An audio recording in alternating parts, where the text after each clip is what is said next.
Hi, it's Kanika, and I'm back with another season of That's Total Mom Sense, the podcast, where I interview parenting experts, global thought leaders, best-selling authors, and trailblazing entrepreneurs on their incredible life stories, their mom sense and dad sense experiences, and the values and legacy they're passing on to their children. Hi, I'm Gabby Bernstein, and you're listening to me on That's Total Mom Sense. It's me, Bobby Brown, on Total Mom Sense. Can't wait to share my story. Hi, I'm Dr. Lisa, and you're listening to me on That's Total Mom Sense. These episodes will inspire you to make every single day count. Episodes release every Thursday.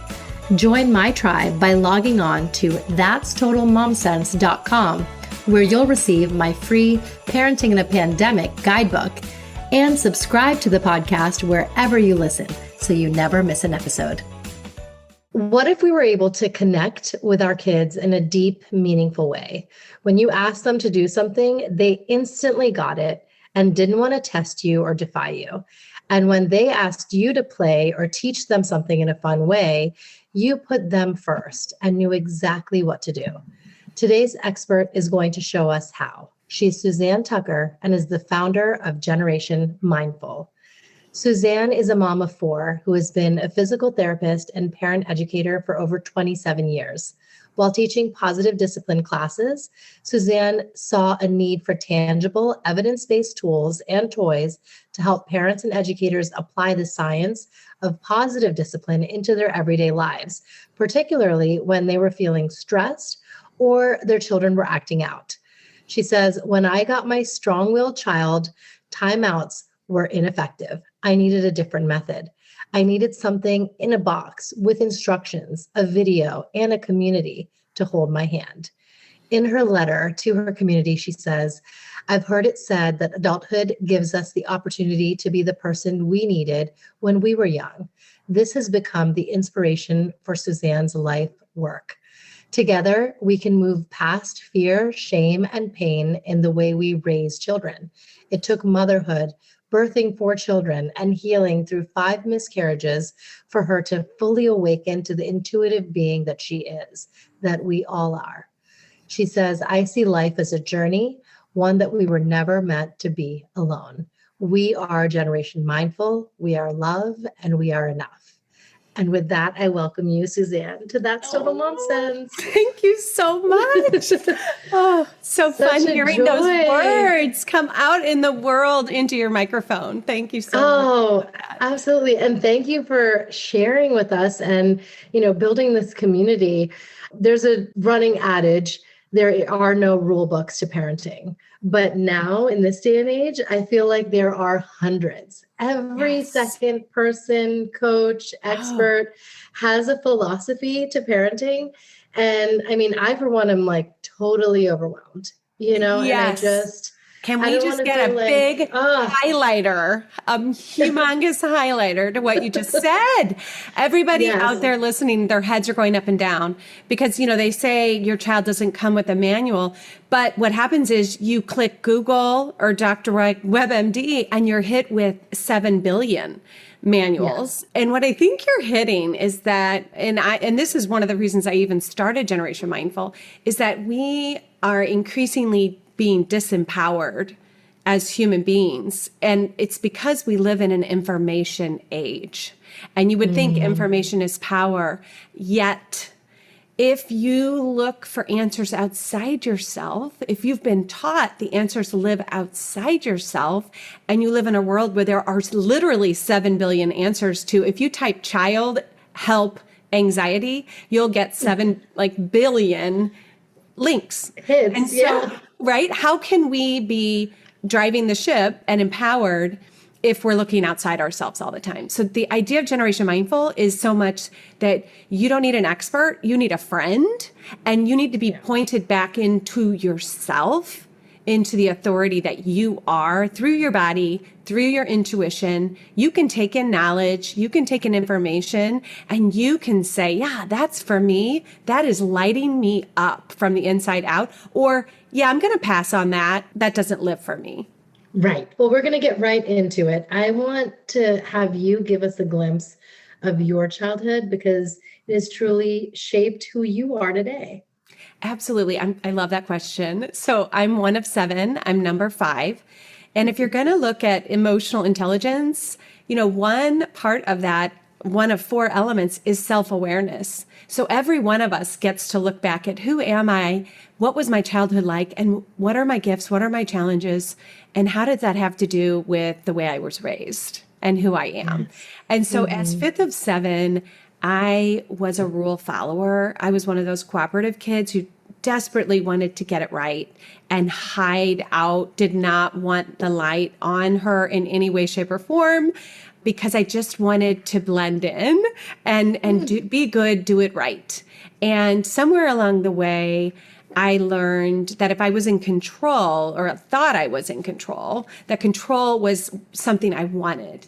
And along with the be good and do right, I had this thought, well, it would be safer if I felt like I was controlling things too. And so I could tell you a lot of ways that showed up, but mostly it meant a little girl who didn't know that she was powerful, who wasn't in tune with her voice, and who was kind of scared to just ask too much of anybody. And I luckily landed in a loving home with loving parents and loving siblings. And if anything, I would say our family motto was happy, happy, happy. And and so there was a lot of joy, but I am a seeker and I am a wanderer. And I was confused about all the feelings I had that were up high and down low that didn't fit in the happy, happy, happy. And that made me think maybe something's wrong with me, because I don't really have many big struggles, but I'm feeling lots of things outside of this middle ground that everybody seems to just hang out in all the time, right? Yes. So I want people to know out there, there's a lot of discussion of trauma in my community. And I think what Generation Mindful, I hope, is doing is mainstreaming the notion of trauma. Because if you are a little person and you feel stress all the time, either anxiety or nervousness, or just not in your body, that is traumatic. That is its own form of trauma. And we are so not generous with ourselves. Typically, we're more generous with other people. So we look back at our childhood and we think, what is wrong with me? Why aren't I blank? Why aren't I blank? And I want people to understand that big T trauma, little t trauma, you can really almost use the word stress. Because it's not just what happened to you, but how did you feel? That's really the big question. Not just what happened, but how did that feel? What are some, milestones that are pinch me moments for you? With work, I think when we got our first grant, we had a $50,000 equity-free grant back in 2019. And I felt really seen and validated. Of course, it was a bunch of rich white men, it was this board. And I thought, I don't have an MBA. And I had a big idea, and I started to see that our community was growing and that people were starting to take us seriously. So that was another. And I'll give one more. When we sold into 90 different countries, that was a pinch me moment. Every state and then 90 countries, because I thought Generation Mindful is happening and it's worldwide. That was another great moment. What is Generation Mindful? Great question. Well, we make tools and toys that make learning about emotions fun. That is the most simple way I can say it. And we do it through evidence-based, play-based, things that become a habit in your life. I promise you that I will never stress you out. Everything I bring to the table is a sprinkle in. It's never an add-on. So I learned early in motherhood, I have 4 children, and I was teaching classes, that everybody was like me, hot mess mom, stressed out, never enough. And that was happening too often. So the solution I brought to the table in Gen M was, how do we make learning a part of our everyday life? It doesn't have to be another thing. We're already talking. We're already doing tuck-in at night. We're already eating at the dinner table together. Let's just work with the rituals of everyday life and not stress people out more. And let's make connection a habit. So I looked at all the brain science around building connection and attachment, which has been my jam for 27 years as a physical therapist and a parent educator. So I took all the science around attachment and ritual, right? How do we learn new habits? So again, as a physical therapist who was used to giving people prescriptions of, okay, do this 1 to 3 things at home in order to help your body, I was used to dosing and to giving people realistic goals to set and tools to achieve those goals. So I put all that together and we started creating the fun tools that you see if you go to the website.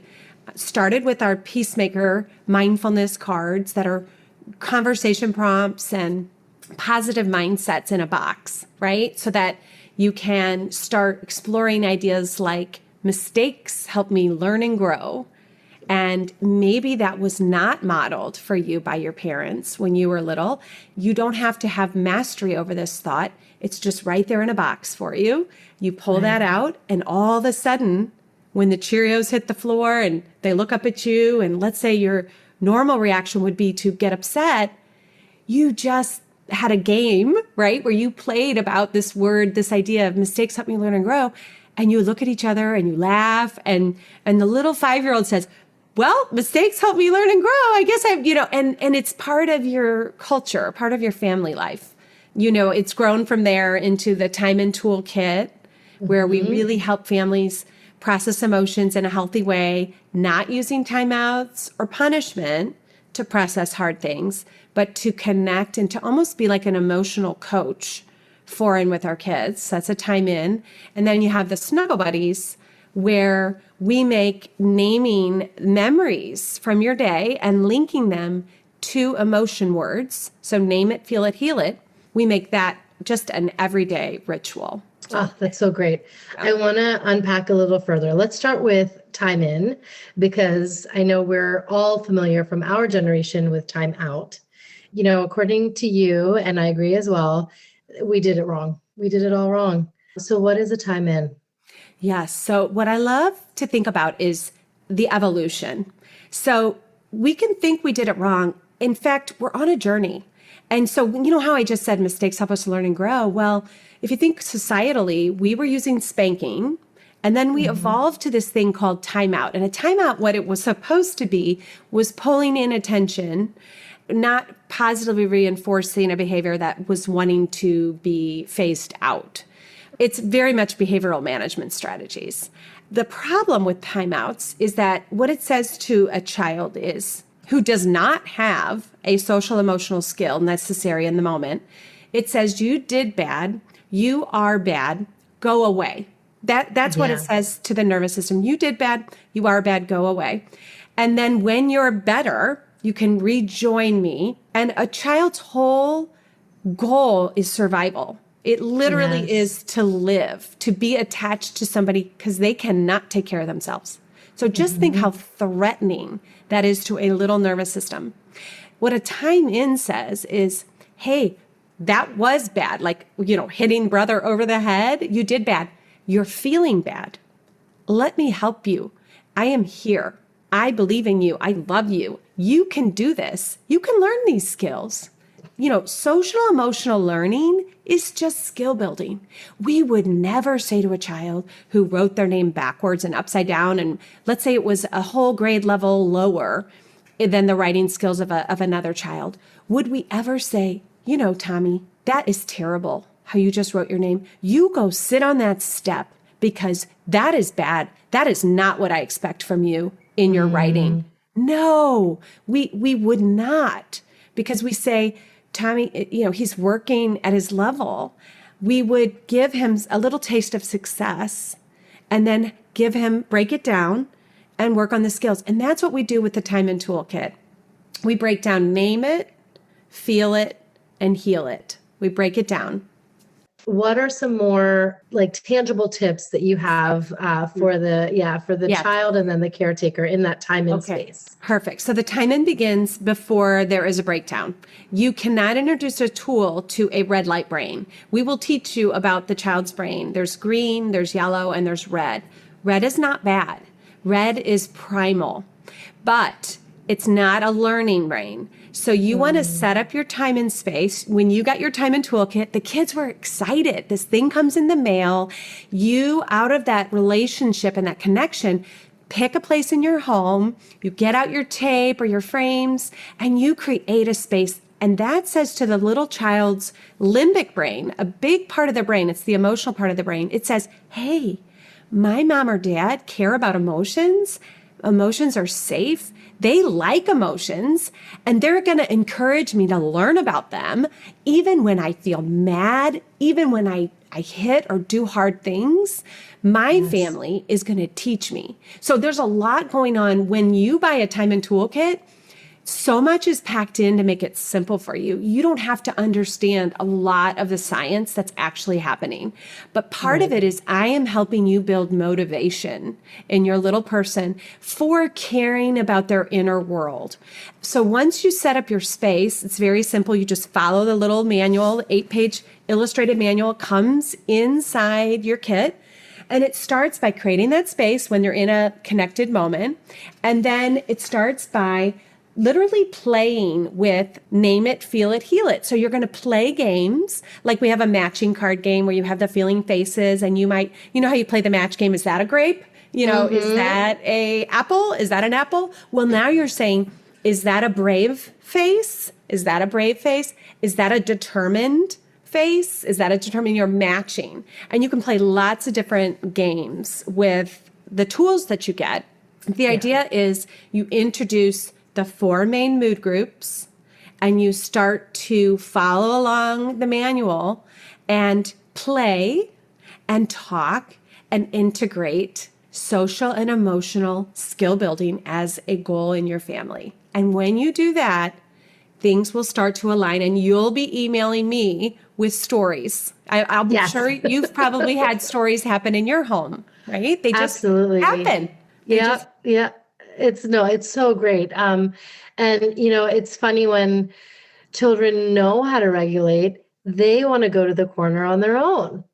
Yes. You don't have to say you need to take some deep breaths and go up there. They on their own. A timeout is not, I always say it's not lipstick on a pig. A timeout is not a time in with a new name on it. You don't say, get over there to your time in. I mean, a time in. It's very different. And so time ins are relational. There's a much more intrinsic motivation.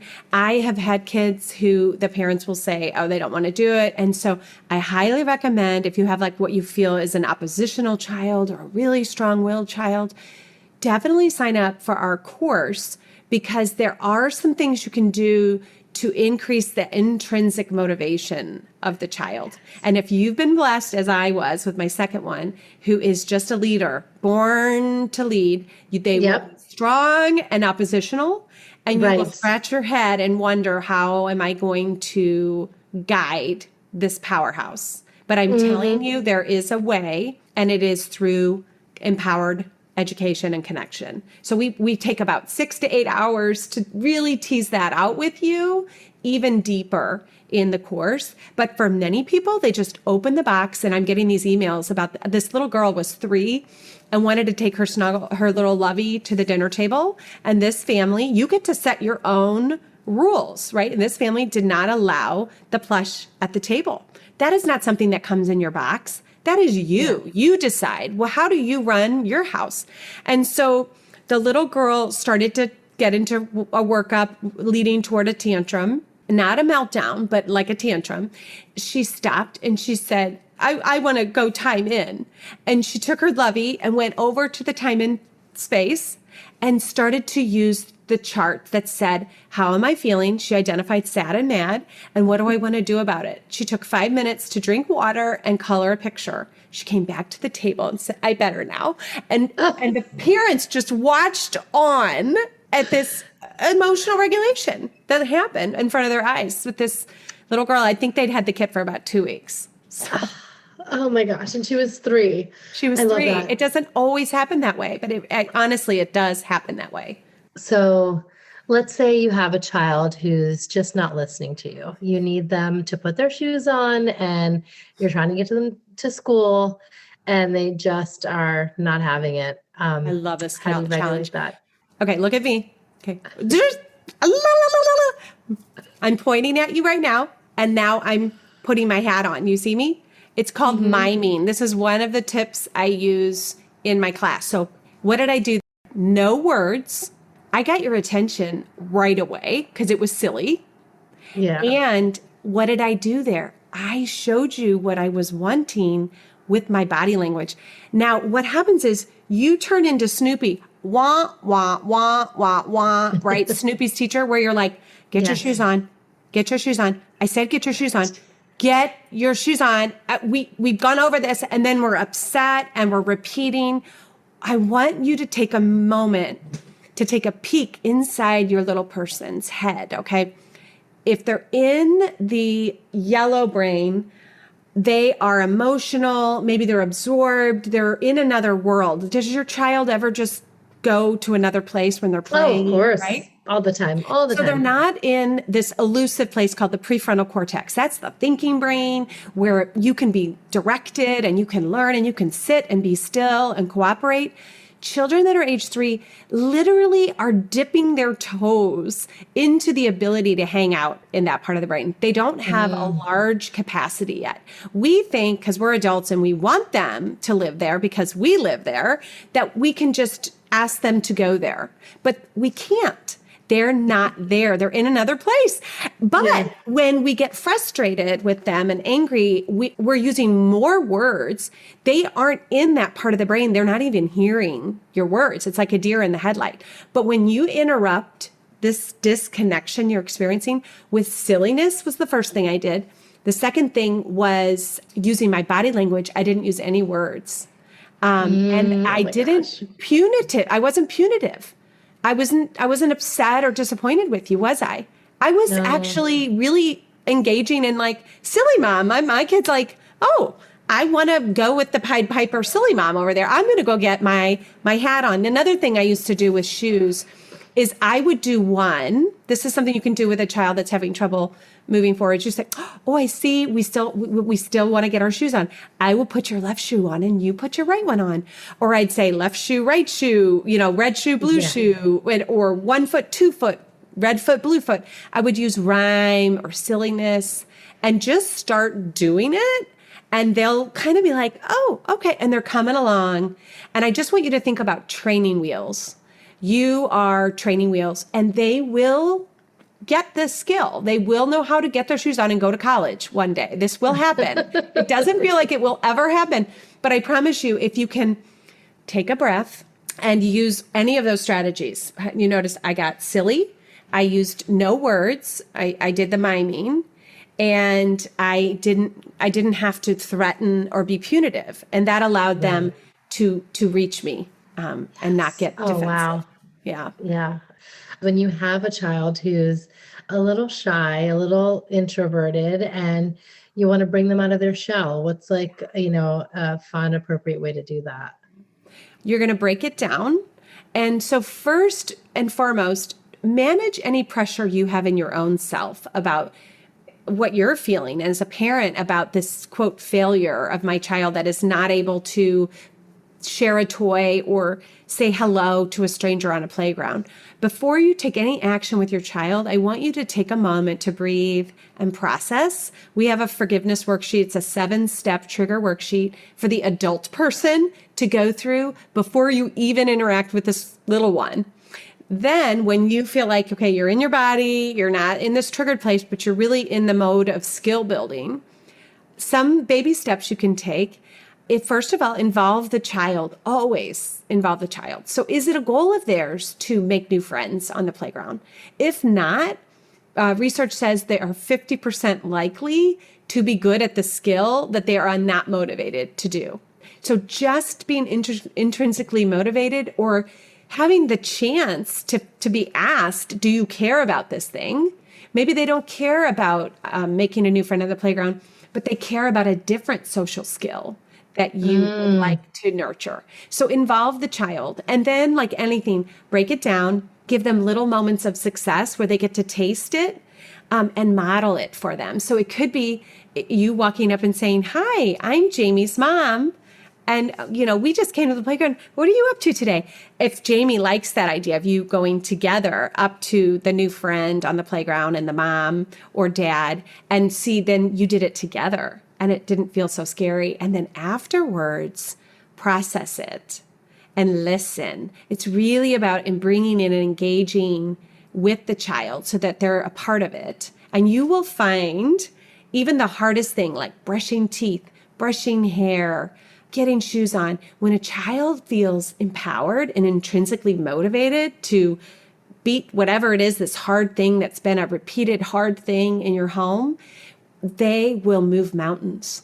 Is there a mom sense moment that you can share with us? I'm going to just share this one with my 7-year-old daughter at the time. I had bought her tickets to go to an amusement park. It was very expensive. It was with the Girl Scouts. I was one of the leaders. It made perfect sense to my rational mind that we were committed, we were going. And Morgan, you have to understand, she's so intuitive. Like, this little girl throughout her life has continually amazed me with, she just has a deep knowing. And she's my very, very challenging one. She just has a very strong North Star, and it pulls hard and she follows it. She woke up this morning and said, I don't want to go. And I'm thinking, what is there not to want to go, right? It's Six Flags, right? And and I'm leading, and it made no sense. Okay. And I teach positive discipline at the time. And I know what I teach about child, with autonomy in their body and like choosing. And I want you to know there's no right answer. As a parent, I could make a case for why I said we are going, right? But I paused and listened to my body. She was listening to her body. And then I took a moment to listen to my body. And my body said, don't make her go. It made no sense to me. And I'm a very logical person. And so we didn't go. And do you know what happened is a tragedy struck in her class. Somebody who had a very, very challenging, hard family life, a little girl, was really acting out with my daughter. She was having lots of hard things happen in this friendship, and my daughter was managing it. And she had decided that she wasn't going to be a part of that energy that was happening with this frenemy almost. That night, that friend's mother took her own life. And my daughter, because she hadn't have gone to the place, was present for this frenemy who needed a friend. Wow. She was able to be there for her. And then a lot happened after, but it was a clearly intuitive thing. It made no sense to my rational mind. She made the choice, and then she was there for this very important, hard thing. And it made a difference in this little girl's life who was having so much hardship. Let's not forget our quote of the day. Is there a quote that you live by? Follow your bliss. And I think that those words can be really misunderstood, because by bliss, I mean your inner knowing. It'll always take you there. Follow your bliss. And when my kids would ask me, like, if I had a bottom line, a lot of what I taught my kiddos, it was to tune in and trust. And following the bliss was always the easiest way for me to explain that to my kiddos. And no matter what age they were, it was like, well, how's that feel in your body? And what is your body telling you? And so even doing hard things, following your bliss isn't like always like, skipping through the roses. It's full of all of life's feelings, but it's kind of my North Star is that. So yeah, that would probably be it. It's now time for Mom Haul, when we share products we love. And Mom Haul, is there a product that you're loving that you want to share with us? It could be, wellness related or beauty or lifestyle or really anything. I am wearing them. They are what I call my goddess earrings. They're gorgeous. Big metal leaves, right? That hang from my ears. But I have to tell you, I want you, listener, to go find that thing. When I put them on, I immediately said, well, these are my goddess earrings. It's that inner feeling of like, oh, I'm a goddess, or I love myself. So it could be a lotion. It could be a candle. But honestly, anything you do to take care of you is important. And that would be my Mom Haul, is all the little things I do to say I love you to myself. I didn't know to do that. I didn't do that intuitively as a new mom. It took me a long time to learn that, if I might just say, emotional intelligence has 4 legs. Picture a table. It's self-care is one of 4 legs, right? It's self-awareness, awareness of others, self-care, and social skills. Okay, so that's one whole leg. How is that table going to stand if you cut off that 4th leg? It is not going to stand. So that's my mom haul. Oh, that's so great. I love it. And where can my listeners find you and join the Generation Mindful community? Thank you so much. We are at genmindful.com. That's GEN, short for generation. And genmindful.com is a beautiful community of more than 150,000 families from across the world who are connected on our mission to raise an emotionally healthy world. So really, that's the best place to go, and just join our newsletter, and we will be so grateful to have you as part of our community. That's total mom sense.